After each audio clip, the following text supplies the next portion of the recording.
السلام علیکم. د افغان تعلیمي اکاډمۍ ګرانو زده کوونکو هیله ده چې ټول به جوړ او روغ یاست. ګرانو زده کوونکو د 10م صنف په 4م لوست یا 4م درس دی او عنوان یې دی چې ادب څه ته وایي یا خپل ادب څه شی دی.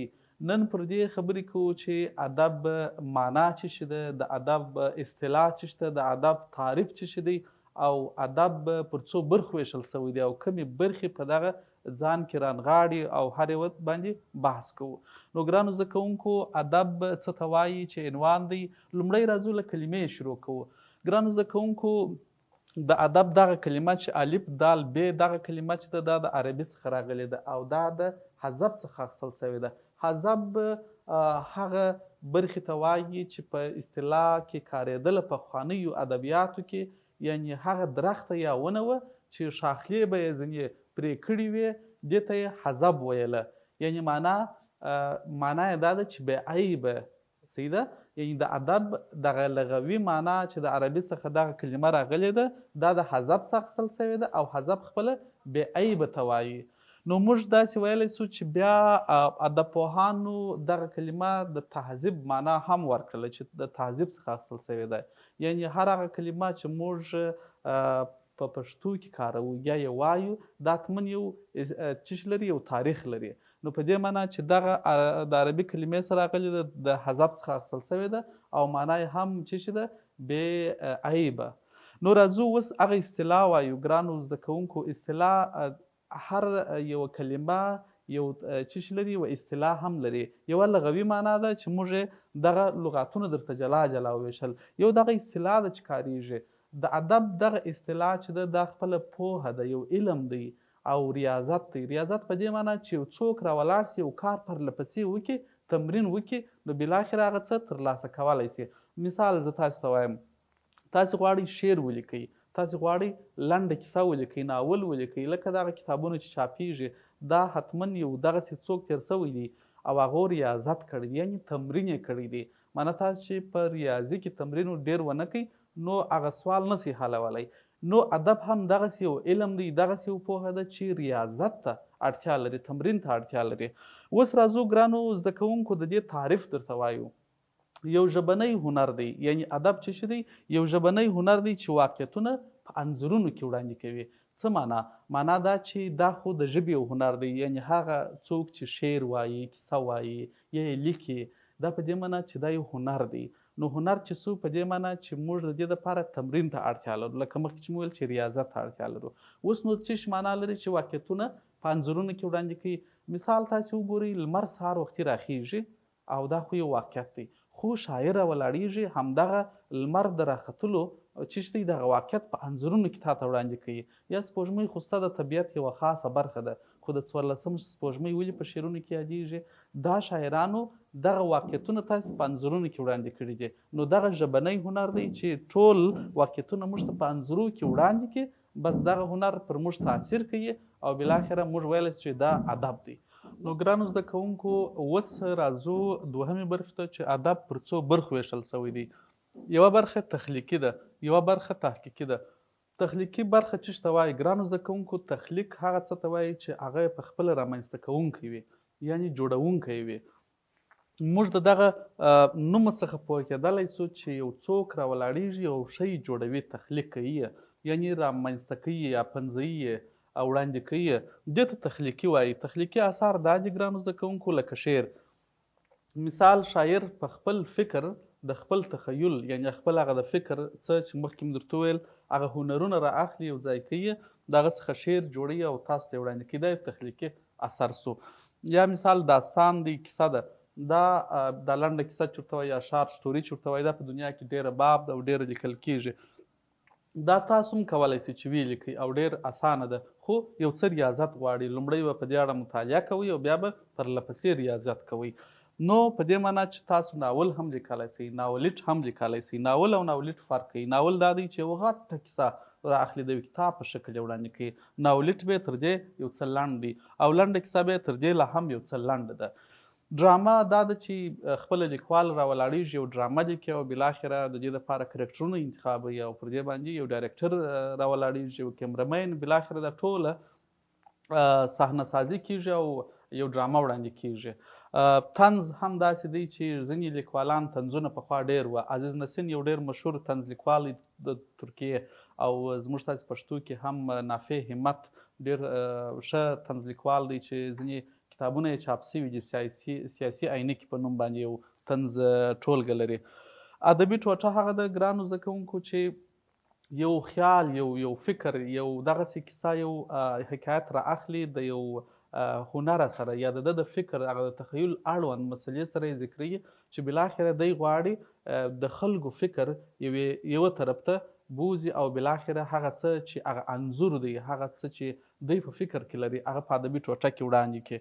یا تکل دی. تکل داسې څه ته وایي چې یو څوک راولاړېږي پر یو موضوع باندې، یعنې یو کالم غوندې یو څه لیکي، او بالاخره دا چې شي کالمنګار یا تکل یا بالاخره د یو مسلې باندې یو تفسیره لیکي.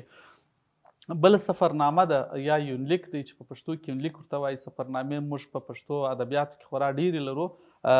او بل هم نقل دی چې موږ تاسې دغه د ملي هندارې نقلونه دي یا په اصطلاح کیسې ده. دا خپله یعنې هغه برخه ده چې د تخلیقي برخې تر ټولو مهم مسله ده. ځینې پوهان، ادب پوهان وایي چې مقاله او څېړنه هم په دغه تخلیقي برخه کې راځي، ځکه مهمه ده چې په دې برخه کې یو څوک د خپل فکر هغه څه چې لري هغه وړاندې کړي. دوم برخه ګرانو زده کوونکو تحقیقي برخه ده. تحقیقي برخه د دې نومه څه معلومیږي چې یو چا تحقیق کړی، یعنې څېړنه وکړي ماهیت څه شی دی.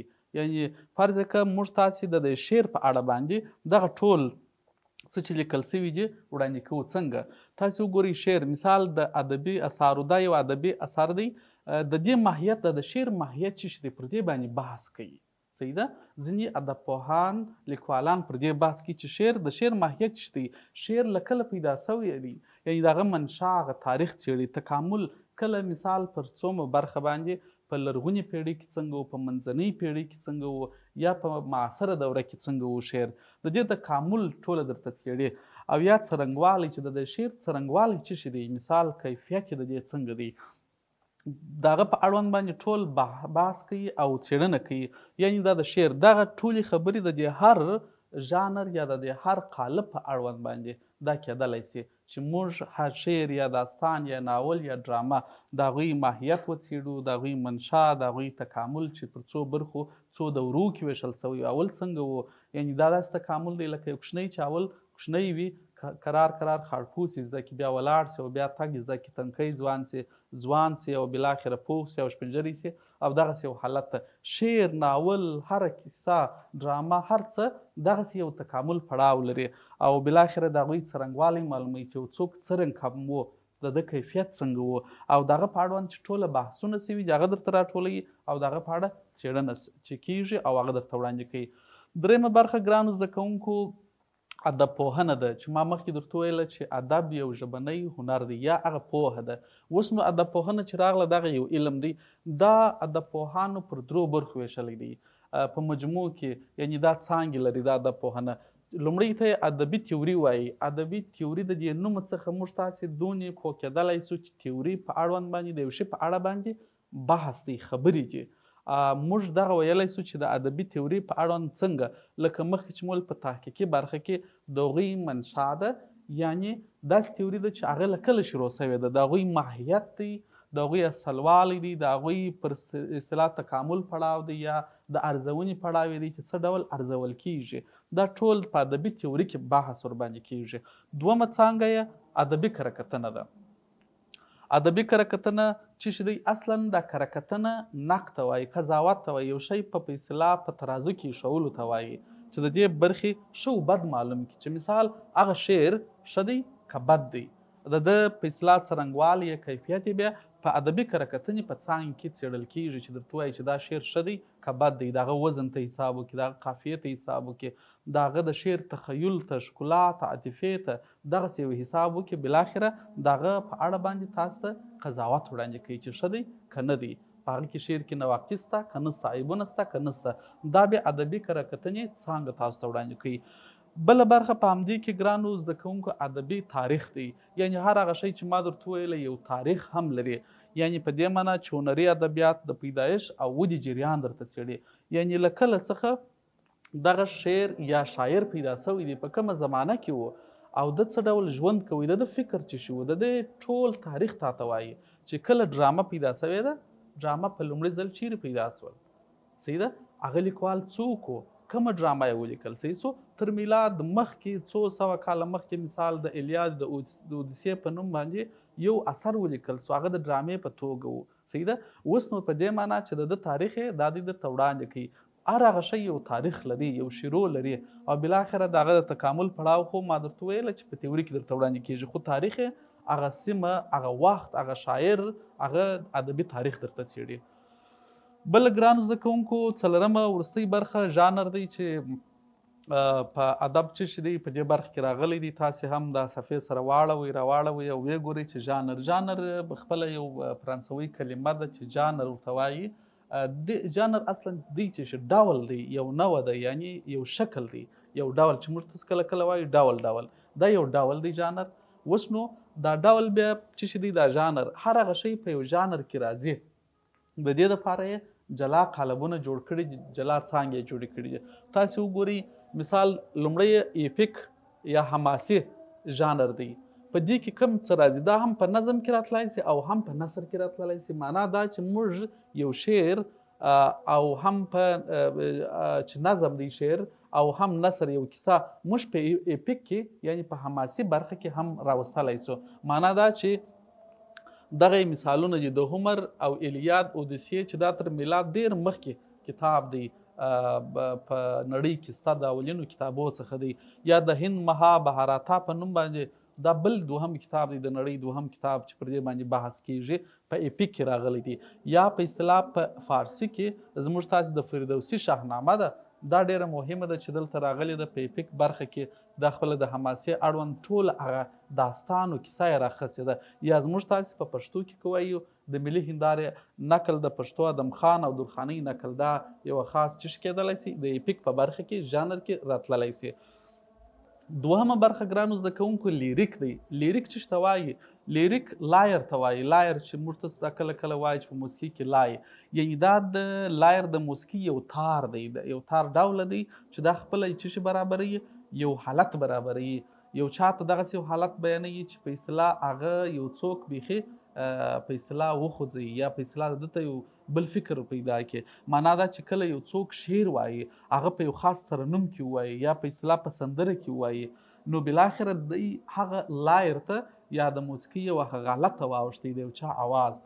مثال یو څوک ډېر ښه اذان کوي، یو څوک ډېر ښه ترنم کوي، نعت وایي، یو څوک یو ښه سندره وایي، بالاخره موږ د هغه تر تاثیر لاندې راځو، نو بالاخره هغه د لیریک برخه ده چې موږ هیجان حالت ته بیایي چې څنګه اواز خدای ورکړی دی، یعنی هنرونه دي چې خدای پاک انسانانو ته ورکړي دي او بالاخره موږ په هنرونو کې یو څه وړاندې کوو. یا مثال د هغه د تخیل برخه ده چې موږ بالاخره یو څوک شعر وایي، یو څوک کیسه کوي او زما فکر ولاړ سي ډېر لرې ځای ته ولاړ سي، یو بله کیسه ماته را په یاد سي، دغه زما هغه د خیال برخه ده چې زه یې بوتللم، نو دا د لیریک برخه ده.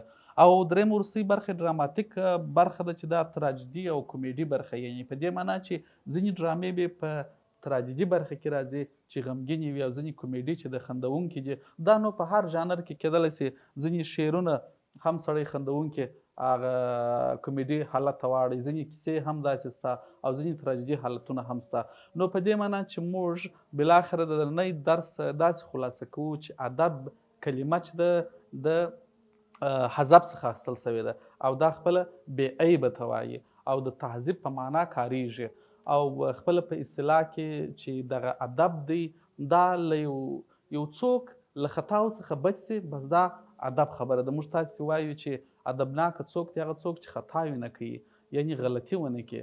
نو تعریف یې دا دی چې یو ژبنی هنر دی چې واقعیتونه، ټول واقعیتونه په چش کې وړاندې کوي، په انځورونو کې یعنی په تصویرو کې وړاندې کوي. د ادب برخې وې چې پر دوو برخو ویشل سوې ده، تخلیقي او تحقیقي برخه. ګرانو زده کوونکو دغه درس بیا در سره وګورئ، ډېر مهم درس دی. هېڅکله به مو بیا د ادب په اړه دغه اصطلاح او دغه کلمه او دغه تعریف او دغه برخې به مو هېرې نه سي. نو زه ستاسو څخه هیله کوم چې درس کتابچې راواخلئ، دغه څانګې ولیکئ، برخې ولیکئ او بالاخره ځانونه په اګاه کړئ. تر بل درسه چې زه درته حاضرېږم، د خدای په امان، او دا مه هېروئ چې زموږ یوټیوب چینل در سره سبسکرایب کړئ، د ټولو سره یې شیر کړئ. ډېره مننه.